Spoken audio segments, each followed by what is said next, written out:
اور معاشرے کا کتنا کمینہ شخص ہے وہ جو کسی کی بیٹی کو اس لیے تنگ کرتا ہے کہ وہ جہیز نہیں لے کے آئی، یا وہ اس کی خواہش کے مطابق، اس کی توقع کے مطابق جہیز نہیں لائی۔ شریعت اسلامیہ نے تو نکاح کو آسان قرار دیا، اور یہ جو ہم اتنی لمبی چوڑی باراتیں لے کر کے چلے جاتے ہیں بیٹی والوں کے گھر میں، تو اسلام میں تو اس کا ایسا کوئی تصور نہیں ہے۔ 500 600 لوگ بیٹی والوں کے ہاں چلے جاتے ہیں اور جس طرح کسی محاذ پہ جا رہے ہیں۔ نکاح فی المساجد کا رواج اگر ڈالا جائے تو ہماری زندگیاں سوکھی ہو جاتی ہیں۔ یہ جو مروج سلسلہ ہے، اس سے غریب لوگ تو پریشان ہیں ہی، امیر لوگ بھی سکھ میں نہیں ہیں۔ آج 1 کروڑ روپیہ شادی پہ خرچ آ رہا ہے، اور جس کی 4 بیٹیاں ہیں وہ ساری زندگی اسی کام میں ہی لگا رہتا ہے۔ اور غریبوں کی زندگی تو اجیرن ہے۔ غریب کی بیٹیاں سگڑ ہیں، سمجھدار ہیں، سنجیدہ و متین ہیں، پڑھی لکھی ہیں، خوبصورت ہیں، خوبصورت ہیں، لیکن ان کے رشتے قبول اس لیے نہیں کیے جا رہے کہ ان کے پاس دینے کے لیے کچھ نہیں۔ اور اب ایک سلسلہ چلا جہیز فنڈ کا اور اجتماعی شادیوں کا، تو شاید کسی کے لیے اس میں تسکین ہو، لیکن میں تو ایک مرتبہ ایسی تقریب میں گیا ہوں تو دکھی ہو کے آیا ہوں۔ ہر شخص کا اپنا مزاج ہوتا ہے، مختلف تنظیمات، مختلف لوگ غریب بچیوں کی اجتماعی شادیاں کر رہے ہیں، تو میں ایک تقریب میں مجھے کھینچ کے کچھ لوگ لے گئے۔ میں نے کہا مجھے تجربہ تو نہیں ہے، لیکن مجھے لگتا ہے کہ میرے لیے تکلیف کا سامان ہوگا، اور دوست جس مقصد کے لیے مجھے لے کے جا رہے ہیں تو ان کا مقصد بھی پورا نہیں ہوگا۔ ایسا ہی ہوا، ایک ہال میں 15 سے 20 بچیاں تھیں، اور دوسری جانب 15 سے 20 بچے تھے، اور ان کے مہمان، ان کا ہجوم تھا، اور اسٹیج کے اوپر جو کرسیاں لگی تھیں ان پر مخیر حضرات بیٹھے ہوئے تھے جنہوں نے سرمایہ لگایا اور جہیز فنڈ دیے، اور تنظیم کے لوگ آ کے اپنی کارکردگی بیان کر رہے تھے۔ تو آخر میں انہوں نے مجھے کہا کہ ہم آپ سے کچھ سننا چاہتے ہیں، تو میں نے بیٹھے بیٹھے کہا کہ میں دعا کر دیتا ہوں، لیکن ان کا اصرار بڑھا، تو میں نے مائک پہ آ کے کہا کہ انسان کی زندگی میں 3 موقع ہوتے ہیں جس دن وہ مہمان خصوصی ہوتا ہے، اور سب لوگوں کی نظر اسی کے چہرے پہ ہوتی ہے۔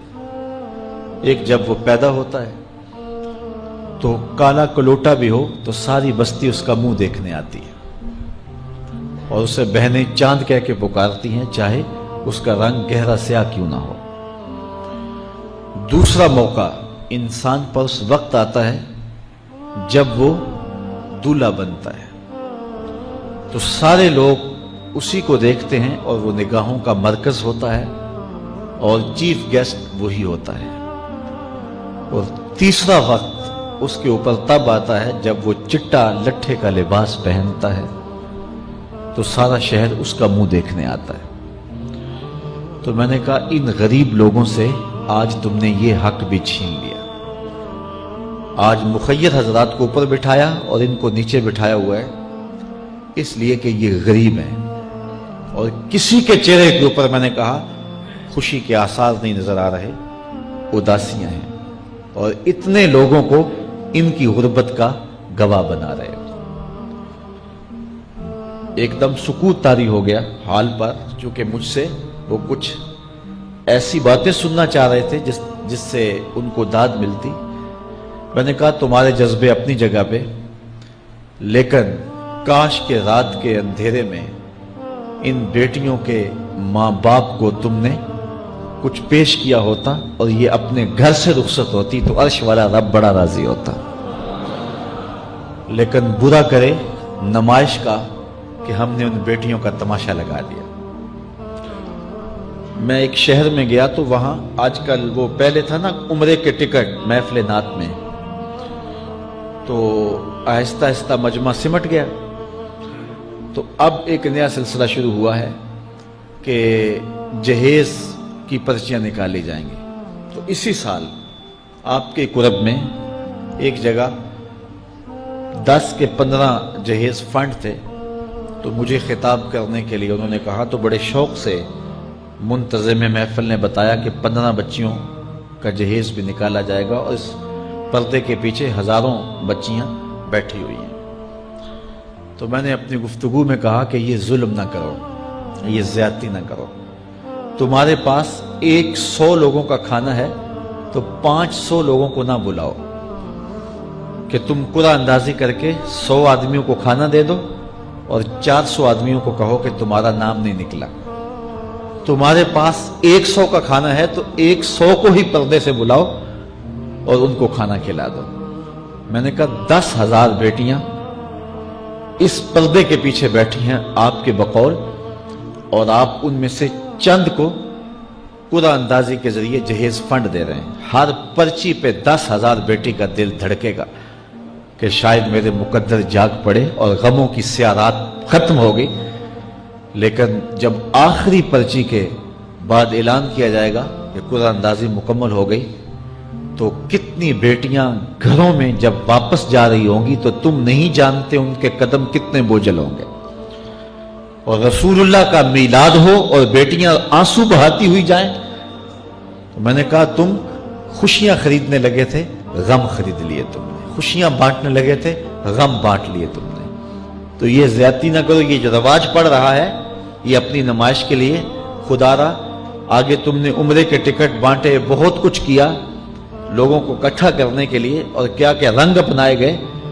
میں نے کہا وہ اچھا تھا، چلو مجھے اس پر بھی بات ہے، لیکن چلو میں نہیں کرتا، لیکن یہ ظلم نہ کیا جائے کہ محافلات میں مجمع اکٹھا کرنے کے لیے جو ہے وہ غریبوں کی بچیاں بلا کر کے تو 10 کو آپ دے کے باقیوں کہیں کہ معذرت ہمارے پاس اتنا ہی تھا۔ تو آپ کے پاس 100 کا کھانا ہے، 100 کا پانی ہے، تو 500 پیاسوں کو نہ بلائیں، 500 بھوکوں کو نہ بلائیں، 100 کو ہی بلا کر کے پردے سے جو ہے وہ ان کی مدد کریں۔ تو میں یہ کہتا ہوں کہ ہم جہیز فنڈ دینے کی بجائے، یہ جب تک یہ حالات ختم نہیں ہوتے، ہمیں خفیہ طور پہ یہ بھی کرنا چاہیے، لیکن ساری قوم ادھر لگ گئی ہے، تو اس کی بجائے ہمارے علماء کو، ذمہ دار کو، یہ مختلف چینلز کے اوپر یہ جو ٹاکنگ ہوتی ہے اس پہ گفتگو ہونی چاہیے کہ اس رسم کو ختم کیا جائے اور معاشرے کی تربیت کی جائے کہ بیٹیوں کا رشتہ اس لیے قبول کیا جائے کہ وہ دیندار ہیں، وہ پردے دار ہیں، وہ سگڑ ہیں، وہ پڑھی لکھی ہیں اور ان کے اخلاق اچھے ہیں، یہ معیار بنایا جائے، دولت کو معیار نہ بنایا جائے۔ اس طرح معاشرے پس جائیں گے اور معاشرے کے پلے کچھ بھی نہیں بچے گا۔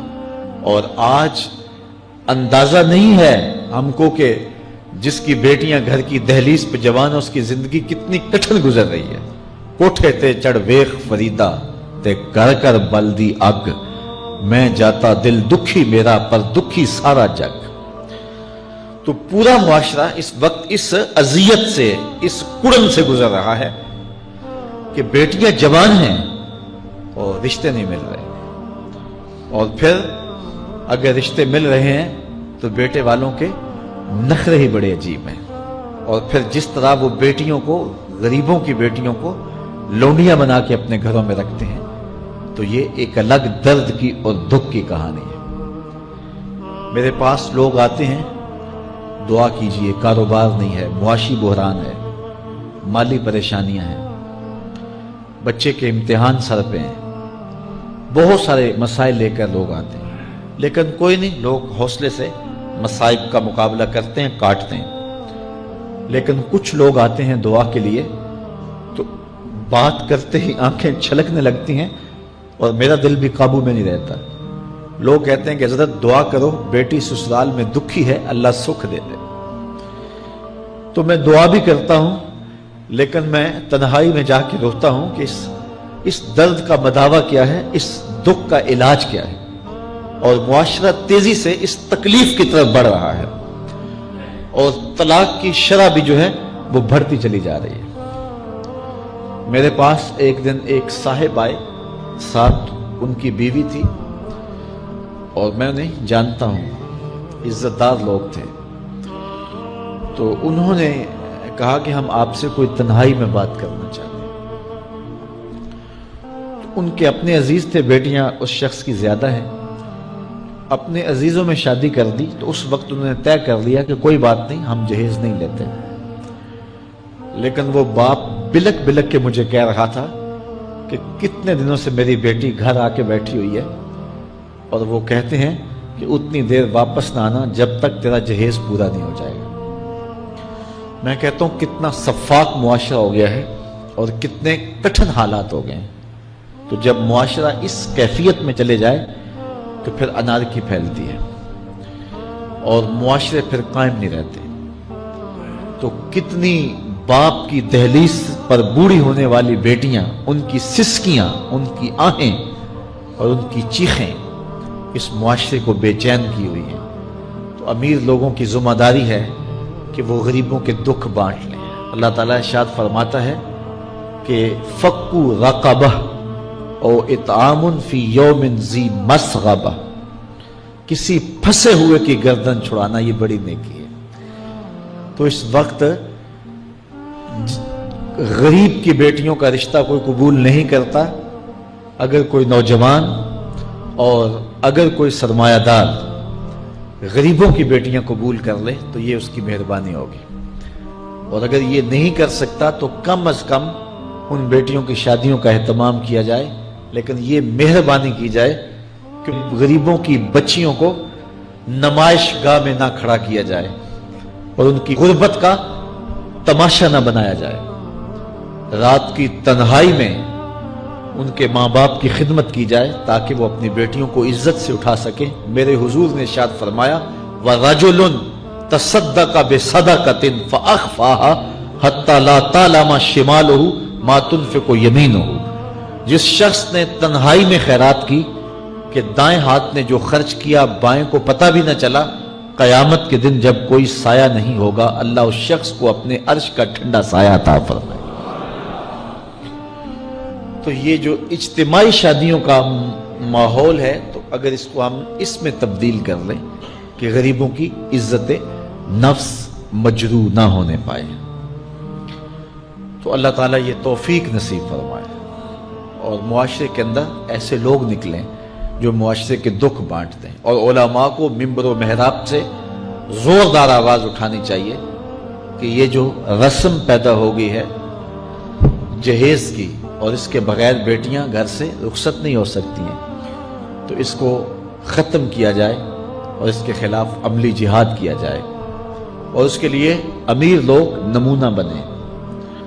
غریب لوگ تو نمونہ بن نہیں سکتے، مشکل ہے ان کے لیے، لیکن امیر لوگ اگر نمونہ بنے تو وہ بن سکتے ہیں اور معاشرے کے اس ناسور کو ختم کیا جا سکتا ہے، اور غریبوں کی بیٹیاں عزت سے اپنے پیا گھر سدھار سکتی ہیں، اور ان کو جو ہے ان کے ماں باپ کو تسکین کی اور چین کی نیند آ سکتی ہے۔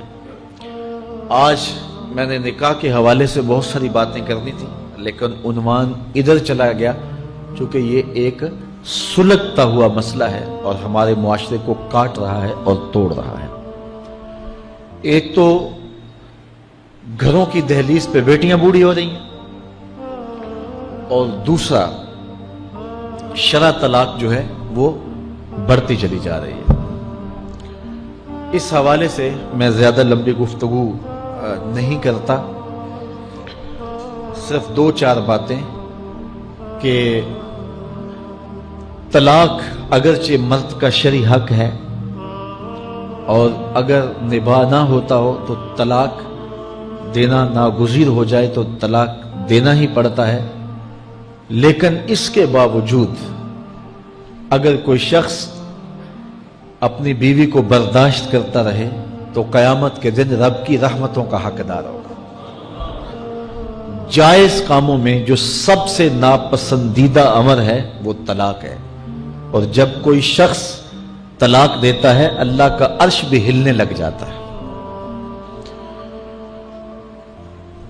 امرأہ مردودہ اس خاتون کو کہتے ہیں